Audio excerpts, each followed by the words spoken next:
Bonjour, j'espère que tu vas bien. Au moment où sort cette vidéo, on est le 19 janvier et je trouve que c'est le meilleur moment de l'année pour prendre ses bonnes résolutions. Je t'explique pourquoi. D'après moi, le 1er janvier n'est pas la meilleure date parce qu'on est encore en période de fête. Pour la plupart des personnes, c'est les vacances. On s'imagine que l'année qui va arriver sera une année idéale. On va pouvoir mettre en place plein de bonnes résolutions. Et c'est là que la plupart des gens se rendent compte qu'ils ne peuvent pas tenir toutes les résolutions qu'ils se sont fixées parce que c'est trop. Et je trouve que mi-janvier, c'est le moment idéal pour se rendre compte des résolutions qu'on s'est fixées qui ne sont pas tenables parce qu'il y en a trop. Et c'est également le meilleur moment pour se rendre compte de ce qui est vraiment réalisable parce qu'on est revenu dans la vie active, on n'est plus dans la période des fêtes. Donc on est plus réaliste. Début janvier, j'avais fait comme plein de personnes une liste de bonnes résolutions. Rien d'extravagant, des choses simples, logiques et cohérentes. Et puis très vite, je me suis rendu compte de quelque chose. Ce n'est pas est-ce que c'est bien ces résolutions, c'est est-ce que c'est tenable dans le temps. Et la réponse était que non, ce n'était pas tenable dans le temps parce qu'on est déjà mi-janvier et j'arrive pas à tenir toutes les résolutions que je me suis fixées. Si je devais résumer mon année 2025, je dirais que c'était intense. Pas négatif, mais intense. J'ai beaucoup donné, j'ai beaucoup réfléchi, j'ai beaucoup avancé, mais la fatigue était très présente. Malheureusement, même avec de longues nuits de sommeil. Mais avec le recul, je me rends compte que cette fatigue m'a appris à mieux m'écouter. Parce que quand après 2-3 jours de fatigue, je me dis bon, je vais encore augmenter mes nuits de sommeil, et que le matin je me réveille et que je suis encore fatiguée, il y a quelque chose d'autre en plus des heures de sommeil. J'avais tendance à penser que si je faisais tout bien, c'est-à-dire bien manger, bien dormir, bien m'organiser, tout irait forcément bien. Mais l'année 2025 m'a appris que c'est pas aussi simple que ça finalement. J'ai appris que le repos, c'est plus que juste dormir.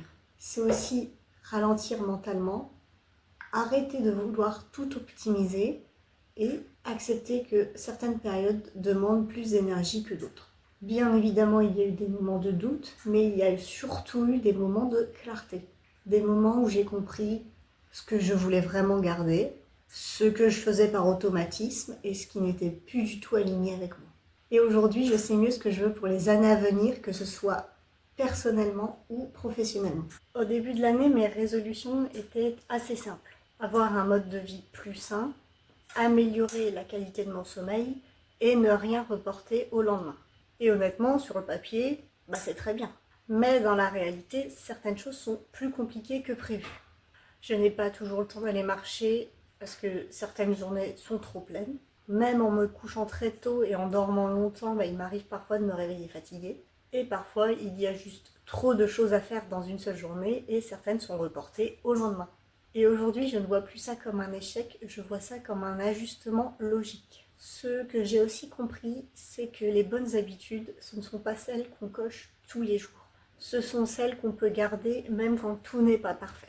Par exemple, la lecture le soir. La plupart du temps, j'ai le temps de lire le soir, mais il m'arrive certaines fois de rentrer tard et je n'ai pas le temps.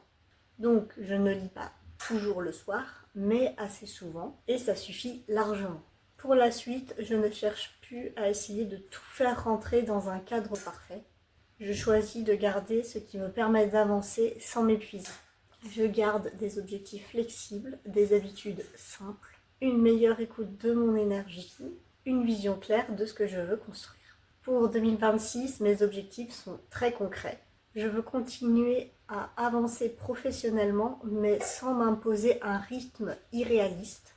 Je veux aussi me laisser la possibilité de changer d'avis et d'ajuster en cours de route. Je veux également me construire une vie plus fluide, mais pas plus chargée. Je trouve qu'il y a une autre façon de voir les bonnes résolutions. Je pense qu'on se trompe trop souvent sur ce que sont les bonnes résolutions. On les voit comme des règles strictes, alors que pour moi ce sont plutôt des directions. Ce sont des choses vers lesquelles on tend, mais sans une obligation de perfection. Et parfois garder une seule habitude, mais qui nous fait du bien, c'est déjà énorme. En conclusion, pour moi, le vrai début de l'année, ce n'est pas quand tout est clair et parfait, c'est quand on accepte de composer avec la réalité sans se juger, avec un peu de souplesse, un peu de confiance et beaucoup de cohérence. Voilà ce que moi j'ai choisi de garder et voilà de quelle façon j'ai envie d'avancer. Si toi aussi tu te reconnais là-dedans, alors peut-être que pour toi aussi l'année commence maintenant. J'espère que cette vidéo t'aura permis d'avoir un autre point de vue sur le début de l'année et les bonnes résolutions. Porte-toi bien et à dans 2 semaines.